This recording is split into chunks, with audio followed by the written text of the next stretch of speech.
Okay, so welcome to the ground or bench review of the Dual Sky Breeze Pro F3A pattern plane. F3P, I mean. This is a high performance, Depron-like indoor class pattern plane. It can also be used for 3D if wanted to. It's highly aerobatic. It flies really good in my opinion. But let's get down and give you some specs on it here. See, for the motor we're running just a little kind of a outrunner brushless up here. It is the Turnigy 220414T. I'm happy with it. It'll run on 3 cells if you want, but it's better for 2 with a GWS 843 prop. If you look here at the servos, I am just low battery. I am just using these little 2.5 gram servos, I believe is what they are. They're only like $7 from Hobby King, so whatever's cheap and works. But have those running right there, and the elevator and rudder both have a pull system for their control. So they use strings up here, which is really light and it really flies good. Makes it nice too. For the landing gear, this is the part that I like about this plane because it's not broken off yet. They just have it mounted right there, going through there and back around there. And there's these little wooden things that hold it in.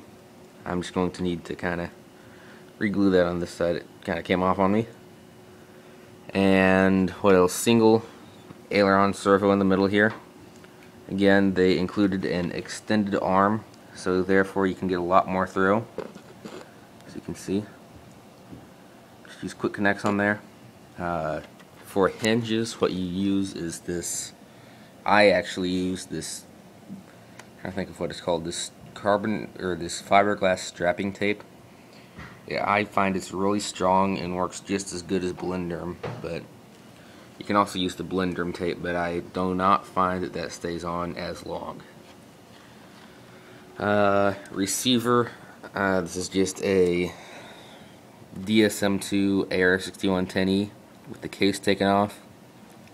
I think it's actually the Hobby King clone, but okay. I had to actually change the receiver side plugs of the servos, so those are soldered up nice and on here.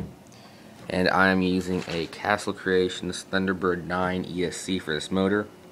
Works great. It's really light. I mean, insanely light. Postage stamp small, and it will really have a lot of power for your plane.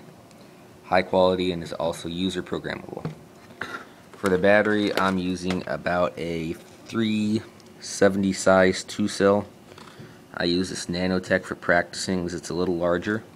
And then I have a over here. Here it is.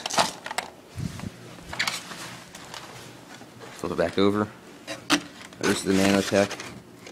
But I have this this G-force battery that is a lot smaller, but it has the same. I think that's about the same C rating, and it's the same milliamp hour. So I really like the G-force battery better because if you look, it has a heck of a lot smaller form factor, and it's just I find it's a little lighter, so the plane flies a little slower.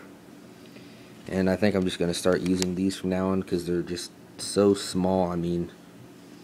And they pack a good punch too for a 2-cell. And I think that's about all on this plane. It's pretty durable. I've had a couple of hard landings, but besides that, nothing else. It's really good. It's good for a first pattern plane. If you want to just get into learning it and start flying it, I will post the F3P C-class pattern schedule up on my website, as that is the easiest class and I found. And it's fairly easy to fly, so just try it. Try something new. And that concludes this bench review for the Fly Guys. Thank you for watching. Stop, maybe, please. There you go.